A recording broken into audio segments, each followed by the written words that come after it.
Assalamualaikum dan salam sejahtera. Saya, Maria binti Mazlan, akan membentangkan tajuk untuk tugasan 2, Unsur Budaya dan Masyarakat dalam Antologi Puisi Kekasih Usman Awang. Okey, pada permulaan, pengenalannya adalah budaya merupakan perkara yang berkaitan dan mempunyai hubungan dengan budi dan akal. Istilah budi bermaksud asli, sejati dan dipandang sempurna, manakala budi merupakan kecergasan fizikal dan akal seseorang manusia dalam usaha mengatasi dan menyelesaikan masalah dalam kehidupan mereka. Budi dan akal ini digunakan dalam menangani masalah dalam kehidupan kita. Menurut Abdul Sani, pada 1987, masyarakat merupakan kelompok-kelompok makhluk hidup dalam kehidupan yang nyata dan berkembang mengikut hukum dan peraturan yang telah ditetapkan. Budaya dan masyarakat ini dipengaruhi oleh pelbagai faktor, antaranya adalah norma, nilai, peraturan, adat resam dan kepercayaan masing-masing. Di dalam kajian ini, pengkaji ingin mengkaji elemen budaya dan masyarakat dalam antologi Puisi Kekasih Usman Awang.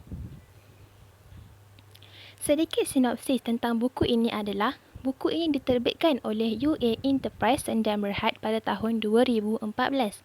Buku puisi ini menggabungkan 50 buah puisi yang dihasilkan sendiri oleh Usman Awang dan dipilih kerana kemasyhurannya, dan buku ini adalah perjalanan beliau dari mula melibatkan diri dalam dunia persuratan sehingga berjaya mendapat anugerah sastrawan negara pada tahun 1983.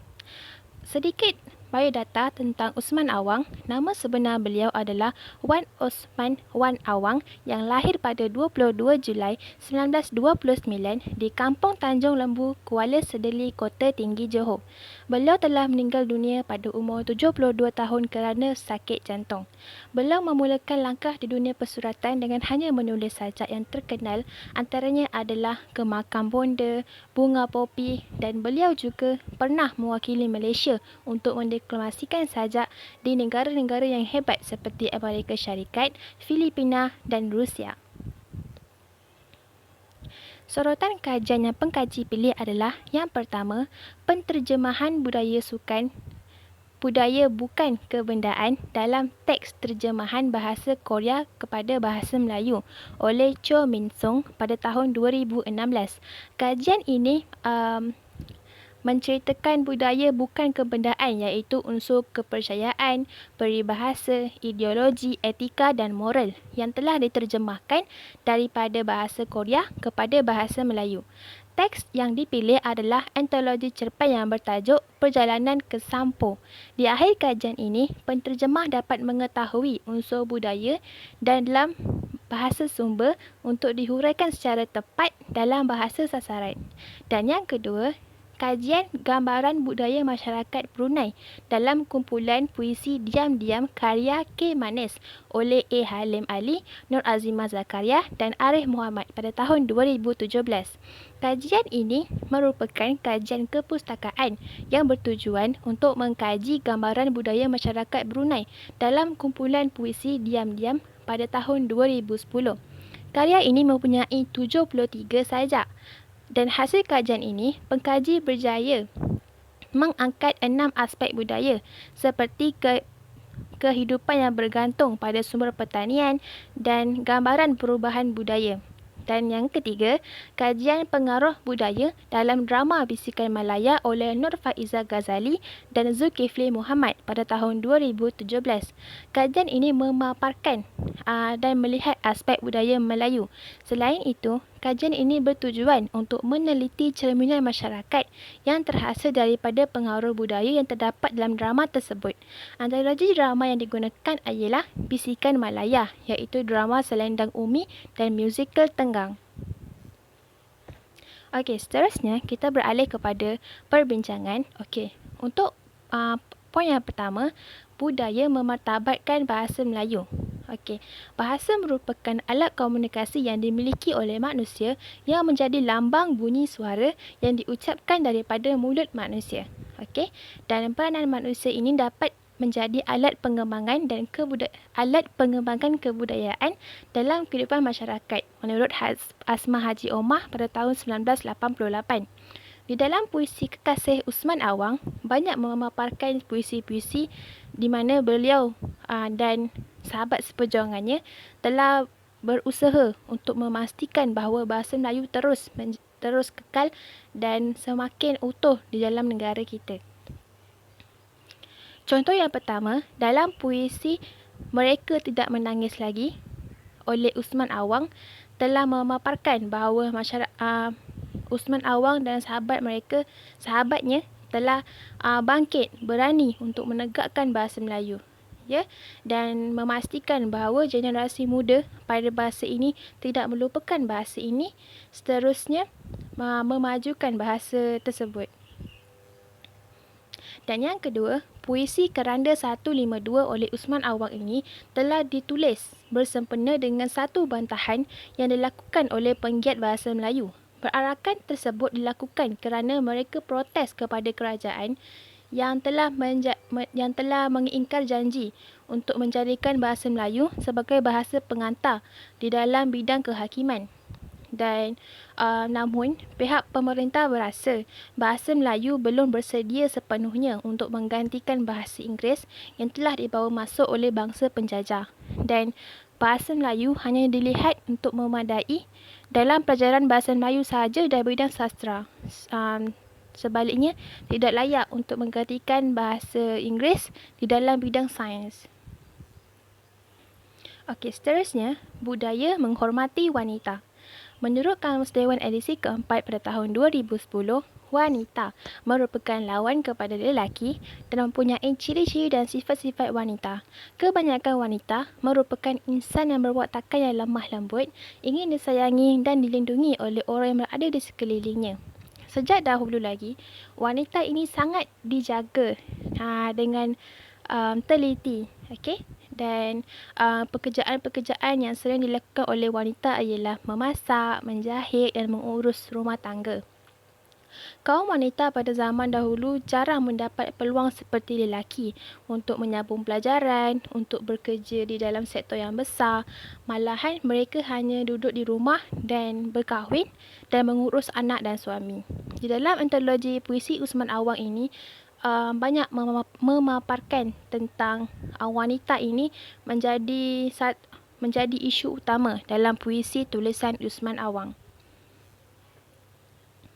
Okey, sebagai contoh, dalam puisi Membunuh Mimpi oleh Usman Awang memaparkan tentang nasihat seorang ayah kepada anaknya yang semakin meningkat dewasa dan remaja.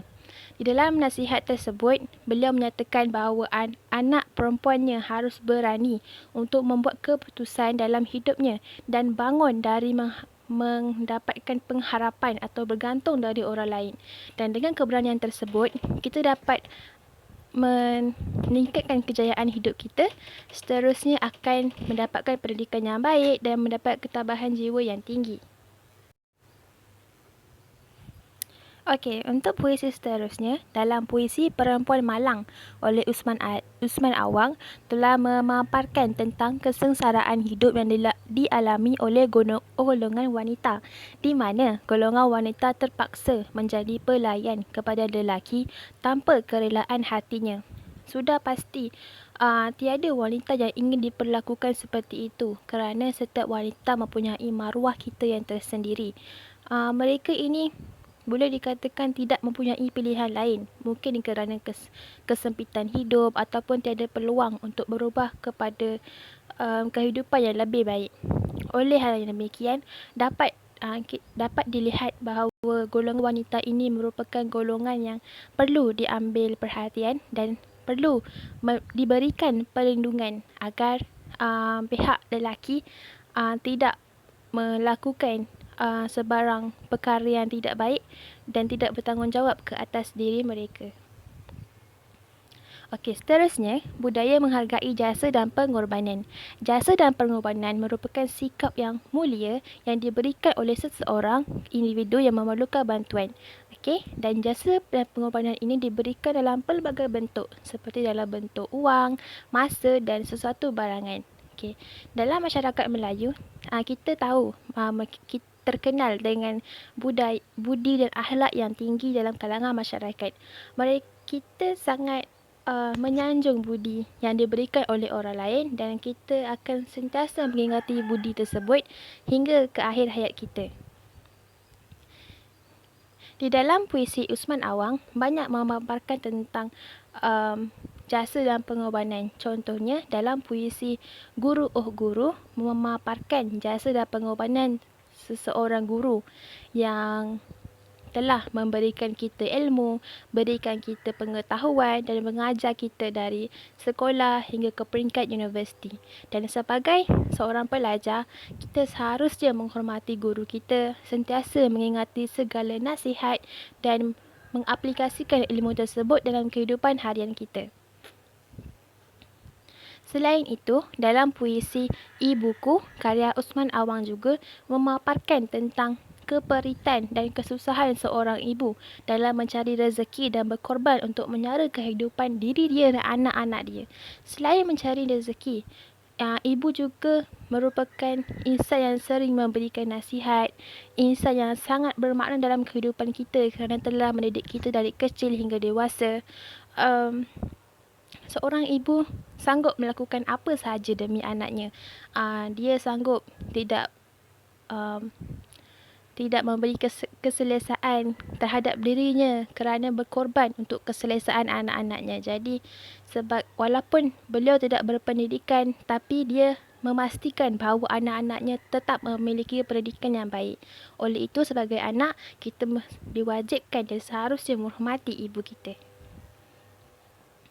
Untuk poin yang keempat, budaya mengekalkan keamanan dalam kehidupan. Keamanan merupakan keadaan dalam kehidupan anggota masyarakat yang hidup dalam suasana yang harmoni dan tenteram. Keamanan ini boleh tercapai sekiranya kita sama-sama bekerjasama untuk memastikan keamanan itu terus berkekalan dalam kehidupan kita. Dan jika terdapat konflik, kita sama-sama mencari jalan penyelesaian dan menyelesaikan dengan cara yang terbaik, tanpa berlaku pergaduhan, perselisihan. Dan dalam antologi puisi Usman Awang ini memaparkan tentang puisi si anak kecil, suasana dan taurah Palestin. Sebagai contoh, dalam petikan puisi anak kecil, memaparkan tentang keperitan anak kecil yang hidup di tempat yang terlibat dalam peperangan. Seperti yang kita tahu, peperangan ini merupakan satu situasi di mana keadaan menjadi huru-hara, pelbagai nyawa telah hilang, anak-anak kehilangan tempat bergantung, ibu bapa, dan dia tak dapat menikmati kehidupan yang sebenar, menikmati kehidupan yang selesa kerana terlibat dalam peperangan. Jadi, kita seharusnya bersama-sama untuk memastikan bahawa negara kita aman dan tidak memerlukan peperangan, kerana peperangan hanya meletakkan kesan yang buruk pada masa kini dan akan datang.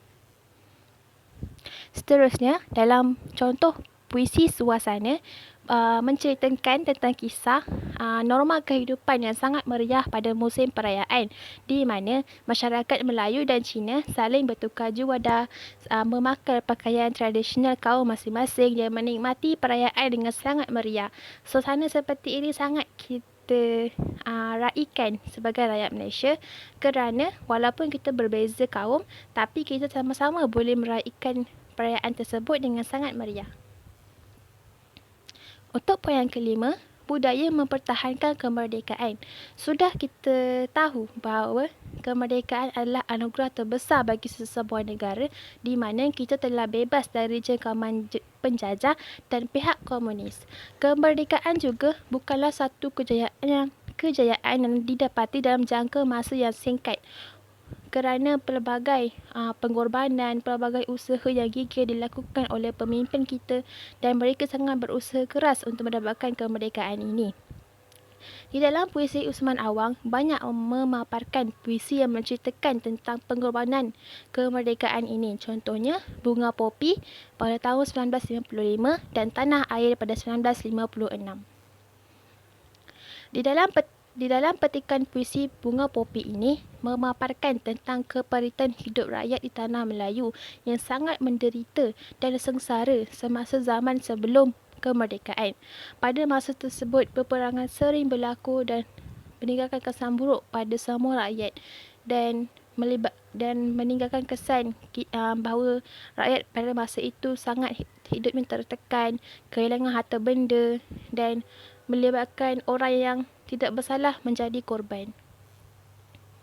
Dan puisi Tanah Air memaparkan tentang ketenangan dan kenikmatan yang telah dicapai setelah kemerdekaan, di mana kita berasa bangga kerana negara kita sudah bebas dari cengkaman penjajah dan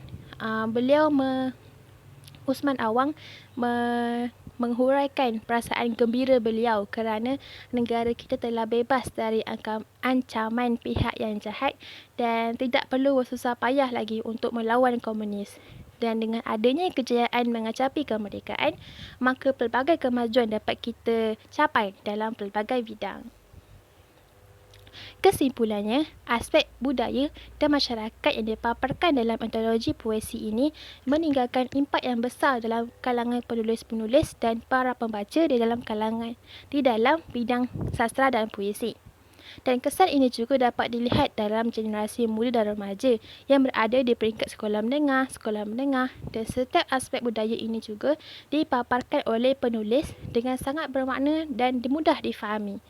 Dapat dilihat dari sudut pemerhatian pengkaji, Usman Awang merupakan penulis yang sangat hebat kerana beliau mempunyai pengetahuan yang sangat tinggi dan cara penulisan beliau mudah difahami oleh pembaca. Dan karya antologi puisi ini juga sangat membantu pengkaji dalam menganalisis aspek budaya dan masyarakat. Dan pengkaji juga yakin bahawa golongan remaja dan golongan muda di luar sana juga meminati puisi ini kerana segala isi kandungan dalam puisi tersebut sangat memberi nilai dan pengajaran yang sangat bermakna dan dapat menambah ilmu pengetahuan untuk dikongsi kepada masyarakat di luar sana. Itu sahaja daripada saya. Sekian, terima kasih.